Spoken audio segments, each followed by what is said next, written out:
सकाळपर्यंत ते असं म्हणाले होते की हो आम्ही तसं करणार नाही, परंतु त्यांनी बंडखोरी केलेली आहे हे आता निकालाच्या अंती लक्षात येत आहे।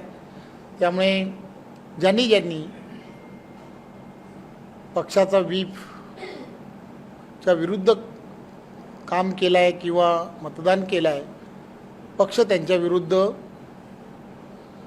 कारवाई करणार आहे असं आम्ही सर्वांनी मिळून ठरवलं। भिवंडीमध्ये आता भाजपचे बंडखोर नारायण चौधरी हे महापौरपदी विराजमान झालेले आहेत। इतकंच नाही तर 22 नगरसेवक असताना भाजपची 6 मतं आहेत ती कुठल्याच आता समोर येत आहे।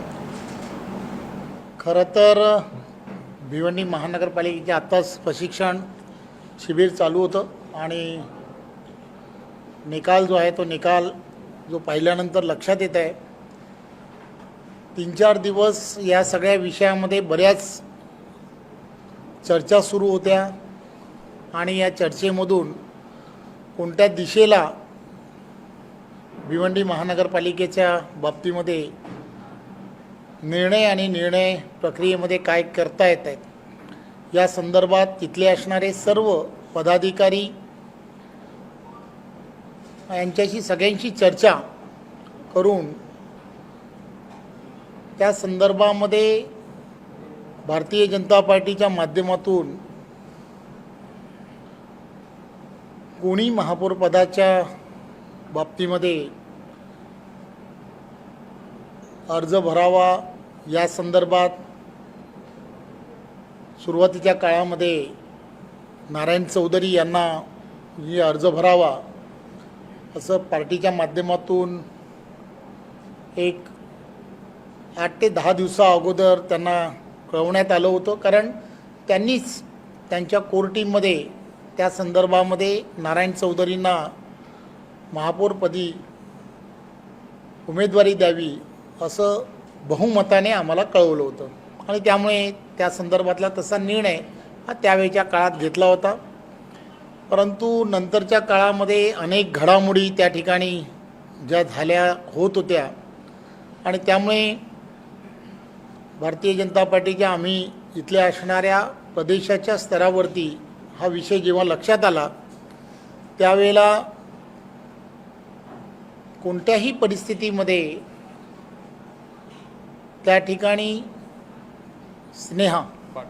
स्नेहा मेहुल पाटील यांना यानंतरच्या काळामध्ये भारतीय जनता पार्टीच्या माध्यमातून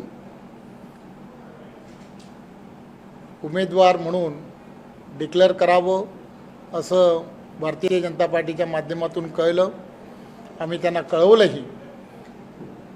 काल पूर्ण संध्याकाळपासून आज सकाळपर्यंत आम्ही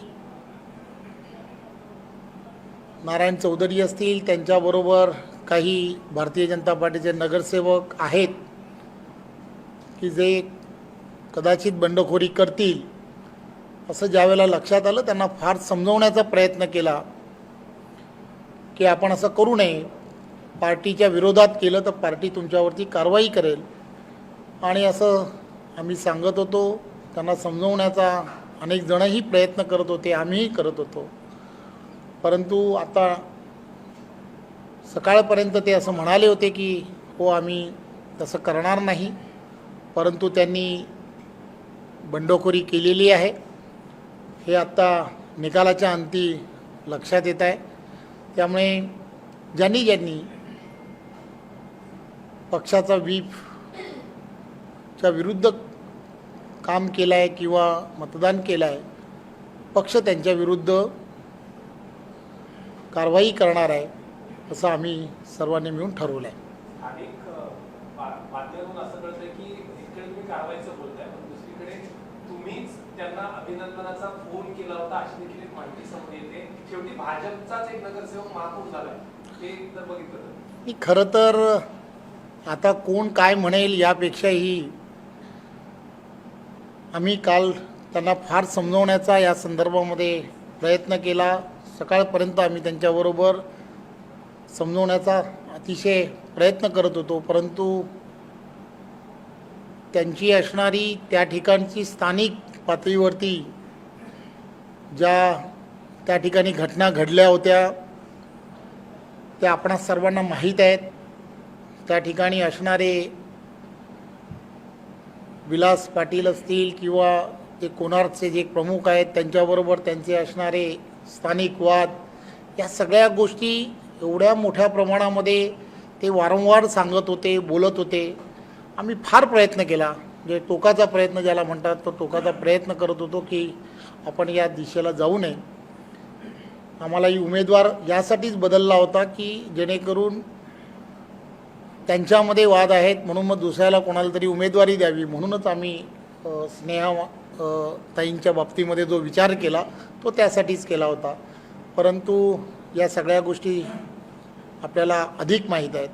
त्यामुळे आत्ता तर या संदर्भात झालेला निकाल आपण सर्वांनी पाहिला आहे. त्यामुळे आम्ही पार्टी म्हणून जो निर्णय करायला पाहिजे, ज्यांनी कोणी बंडखोरी केली आहे त्या सर्वांवरती आम्ही